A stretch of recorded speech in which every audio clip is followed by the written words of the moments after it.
Today we are going to start Unit 4. We are going to do both lessons 20 and 21. In Unit 3, we learned about managing emotions and making positive decisions. Now in Unit 4, we'll think about both of these skills in the context of relationships and conflict. We'll also learn about resolving conflicts. Today, we'll examine common reasons why social conflicts escalate from minor to major. Would you go to an adult for help in this situation? Why or why not? This is an example of a minor conflict. Therefore, you probably wouldn't need an adult to help solve it. Like this example, most social conflicts begin small. Today, we'll learn to recognize when a minor conflict is beginning to escalate into a major one, so we can take steps to de-escalate it. Minor versus major conflict. What's the difference between them? Minor conflicts. Minor conflicts are generally easier to resolve and don't cause long-term physical or emotional harm. Major conflicts are harder to resolve, have serious consequences, and cause physical or emotional harm.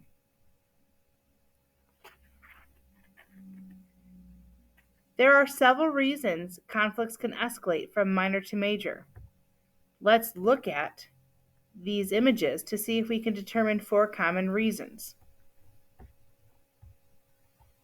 Making assumptions. Automatically thinking someone has negative intentions. Not managing your emotions. Losing your cool and not being able to calm down. Jumping to conclusions. Not having enough information about a situation, but making a decision about it anyway. And involving others.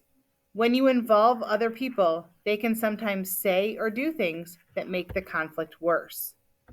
So again, the 4 most common reasons that conflicts escalate are making assumptions, not managing your emotions, jumping to conclusions, and involving others.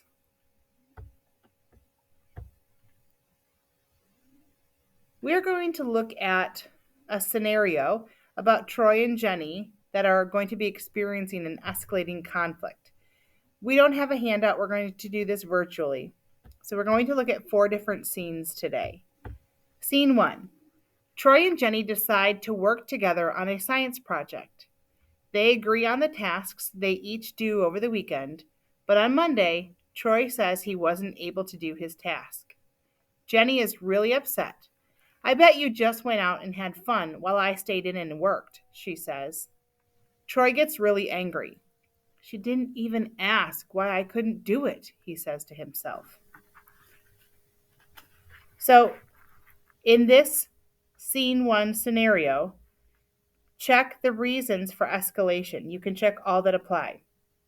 Is it not managing emotions, jumping to conclusions, making assumptions, and or involving others? We're going to continue with scenes 2, 3, and 4. Scene 2. In fact, Troy feels so mad he starts yelling at Jenny. Fine, some friend you are, I quit. Jenny yells back. You're just saying that to get back at me for hanging out with Andrea and Charlie the other day, and not with you. End scene 2. So in scene 2, what were the reasons for escalation? Not managing emotions, jumping to conclusions, making assumptions, and or involving others. Scene 3. Troy storms off. Later, he texts Jenny and accuses her of making him mad on purpose so she can quit being friends with him. Jenny shows the text to a mutual friend. The friend texts Troy and tells him to stop being a jerk. Troy's furious and immediately posts something negative about Jenny on social media. End scene 3. What are the reasons for escalation in scene 3? Not managing emotions, jumping to conclusions, making assumptions, and or involving others. Scene 4. Pretty soon, the whole friend group is taking sides. They start saying things that aren't true and spreading rumors about each other. One day at lunch, they're arguing and yelling at each other so loudly, the principal is called to intervene. End scene 4. So, what were the reasons for escalation? Not managing emotions, jumping to conclusions, making assumptions, or involving others. Think about the social conflicts you've experienced or witnessed. What was the most common reason those conflicts escalate? Why do you think that's the case? Today we discussed common reasons why conflicts escalate. Try to keep these in mind as we go through the week. In the next 2 lessons, we'll talk about how to avoid escalating conflicts. We are going to just move into lesson 21.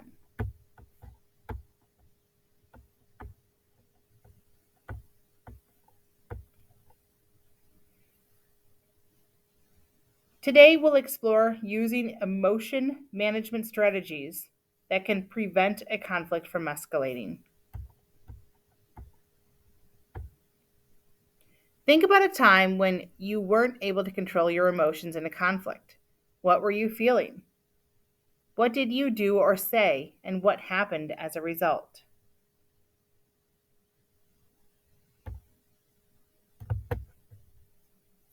Now let's remind ourselves what we learned in the last unit about managing emotions. Write down at least one important thing you remember about what happens in our brains when we experience strong emotions.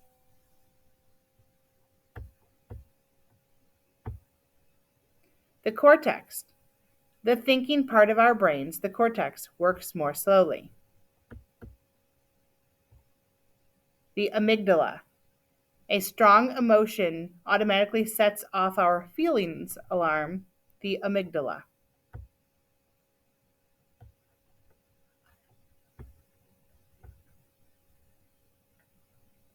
Emotion management strategies.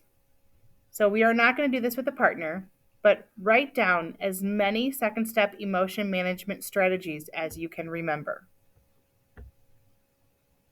Here are some of the strategies: walking away, counting, slow breathing, reframing unhelpful thoughts, positive self talk.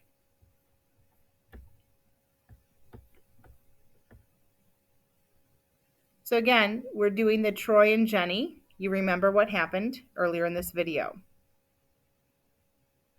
So, again, not with a partner, but on the computer, choose an emotion management strategy for each of the students and describe. So, what would you do for Troy and what would you do for Jenny? Again, the strategies are walking away, counting, slow breathing, reframing unhelpful thoughts, and positive self talk.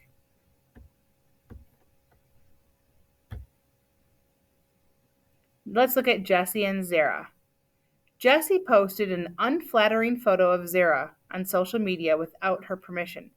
Zara is angry and humiliated. The escalation. Zara confronts Jessie at school about it. Jessie says she wasn't trying to hurt Zara's feelings. She just thought it was funny. Later that day, Jessie goes to her locker and finds several notes slipped inside calling her names and insulting her. How should Jessie respond?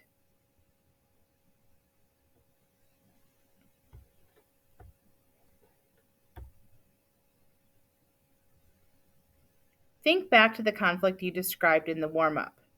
What strategy or strategies could you have used to keep your cool? Now take a moment to choose a signal that would work for you and write it in your own words. If one of these examples doesn't resonate with you, come up with your own. The more you practice managing your emotions, the more you build and strengthen neural pathways in your brain, and the easier it becomes to keep your emotions in check. If you find yourself in a conflict this week, remember your signal word or phrase and the emotion management strategy that works best for you. In our next lesson, we'll explore how to avoid two other common reasons that conflicts escalate: jumping to conclusions and assuming negative intentions.